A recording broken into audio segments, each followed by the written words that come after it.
Evangelio del Día y Reflexión, a cargo del Padre Germán Saxonov. Evangelio de hoy y la Divina Misericordia, 10 de enero de 2025. Jesús volvió a Galilea con el poder del Espíritu y su fama se extendió en toda la región. Enseñaba en las sinagogas y todos lo alababan. Jesús fue a Nazaret, donde se había criado. El sábado entró como de costumbre en la sinagoga y se levantó para hacer la lectura. Le presentaron el libro del profeta Isaías y, abriéndolo, encontró el pasaje donde estaba escrito: El Espíritu del Señor está sobre mí, porque me ha consagrado por la unción. Él me envió a llevar la buena noticia a los pobres, a anunciar la liberación a los cautivos y la vista a los ciegos, a dar la libertad a los oprimidos y proclamar un año de gracia del Señor. Jesús cerró el libro, lo devolvió al ayudante y se sentó. Todos en la sinagoga tenían los ojos fijos en él. Entonces comenzó a decirles: hoy se ha cumplido este pasaje de la Escritura que acaban de oír. Todos daban testimonio a favor de él y estaban llenos de admiración por las palabras de gracia que salían de su boca. San Lucas 4, 14-22a. Ave María Purísima, sin pecado concebida. En este viernes 10 de enero contemplamos a nuestro Señor Jesucristo en el Evangelio de San Lucas 4, 14-22a. El Señor vuelve a su ciudad de Nazaret, donde se había criado, entró en la sinagoga y le presentaron el libro del profeta Isaías. El Evangelio nos cuenta que había vuelto de Galilea, a Galilea volvió con el poder del Espíritu y su fama se extendió en toda la región. Es decir, él siempre tiene el poder del Espíritu, del Padre, el suyo, que es un solo poder infinito. Pero acá el evangelista quiere decir que ya manifestaba el poder del Espíritu. Así como no quiso manifestarlo en Galilea y la Virgen cambia el plan de Dios, de la Santísima Trinidad, porque los humildes tienen poder sobre Dios, así ahora ya sí había comenzado a manifestar el poder del Espíritu en sabiduría, en milagros, etcétera, etcétera. Y por eso se extendía la fama. Por supuesto, algunos dirían que es un gran milagrero, se dice taumaturgo, pero ese no era lo que él quería revelar. Entonces va a mostrar lo que quiere revelar, que es el Mesías, que se cumple en él lo anunciado por Dios, por él mismo a través del profeta Isaías. Y lee ese pasaje: el Espíritu del Señor está sobre mí, porque me ha consagrado con la unción. Él me envió a llevar la buena noticia a los pobres, a anunciar la liberación a los cautivos, la vista a los ciegos, a dar la libertad a los oprimidos y proclamar un año de gracia del Señor. Y luego dirá: hoy se ha cumplido. Podemos leerlo nosotros personalmente y meditarlo. Ahora, es importante recordar esto, que no es una paradoja, comprender la misión de Cristo, anunciar la buena noticia a los pobres.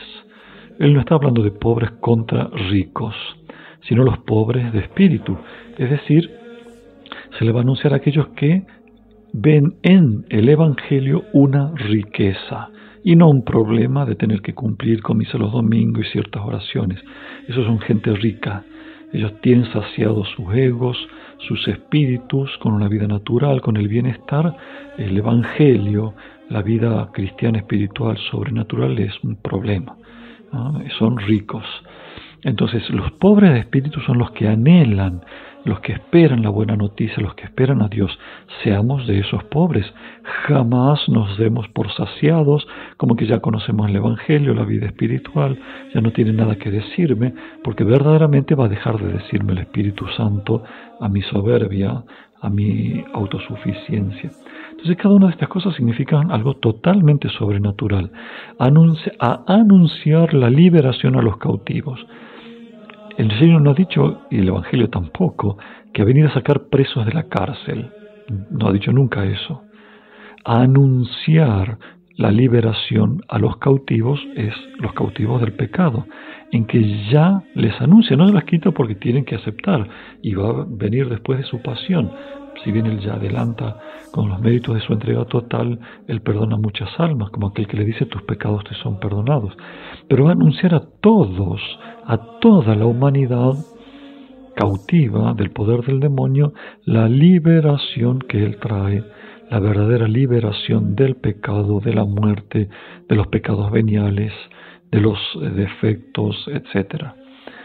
Y luego a anunciar, dice, la vista a los ciegos, que ya podrán ver la libertad de los oprimidos, no los cautivos, sino los oprimidos por el pecado, y proclamar el año de gracia del Señor.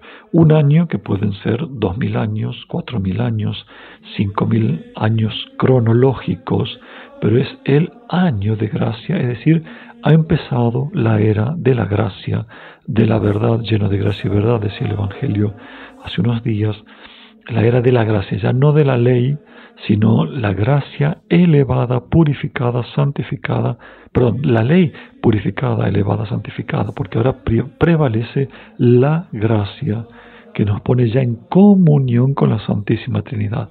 Lo otro era una sola preparación, sin destruirla, la lleva al infinito de la unión transformante con la Santísima Trinidad. Y esto ya se ha cumplido. Ya estamos en la era de la gracia, el tiempo de la gracia.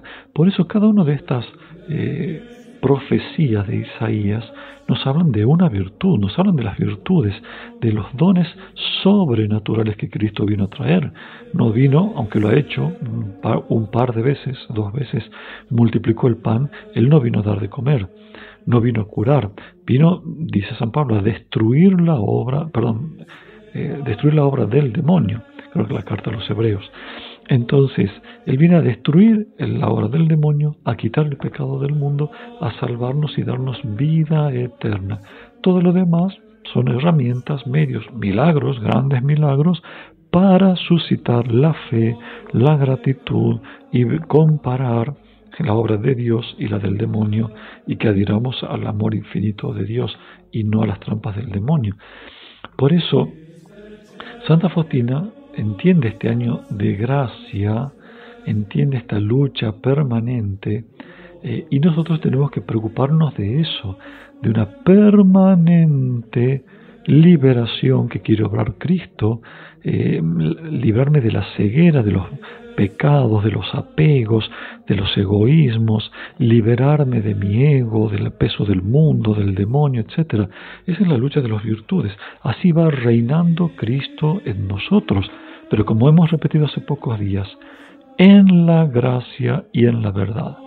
No en el error ni en las opiniones y sentimientos de cuál es la verdad, sino en la verdad única de Cristo, en su única doctrina, y en la gracia, no con sentimientos, sino confesados y en estado de gracia.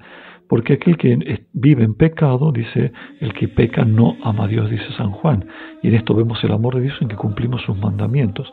El que está en pecado, el que no se confiesa, el que está en pecado mortal, no está en amor de Dios. Y sus virtudes son simples ejercicios morales sin amor a Dios, porque está en el desamor de Dios, que es estar en pecado mortal sin querer arrepentirse, sin querer confesarse. Por eso tenemos que esforzarnos continuamente por este reinado, que este Evangelio se cumpla en nosotros. Santa Faustina hacía un trabajo permanente y nos enseña. Numeral 208 dice así: oh vosotros pequeños, insignificantes sacrificios cotidianos, sois para mí como las flores del campo, con las cuales cubro los pies del amado Jesús. A veces yo comparo estas pequeñeces con las virtudes heroicas, porque para su incesante continuidad exigen heroísmos. Exige heroísmo la virtud, y ese sacrificio es morir al gusto, a la comodidad, a mi interés, a mi conveniencia, servir, callar, recordar, estar preocupado por las necesidades de los otros, infinidad de actos de virtud donde Cristo reina y que van matando el ego, la ceguera, la soberbia, la vanidad, la comodidad, la pereza, etcétera, etcétera, etcétera. Todas estas virtudes son las que ponemos a los pies del Señor porque lo hacemos por Él y para Él. Ahora, una cosa muy llamativa, este año de gracia no es cuando uno lo siente o porque yo ahora tengo el fervor o ahora estoy comprometido con un grupo, es hasta la muerte. ¿Por qué digo esto y lo digo de esta manera?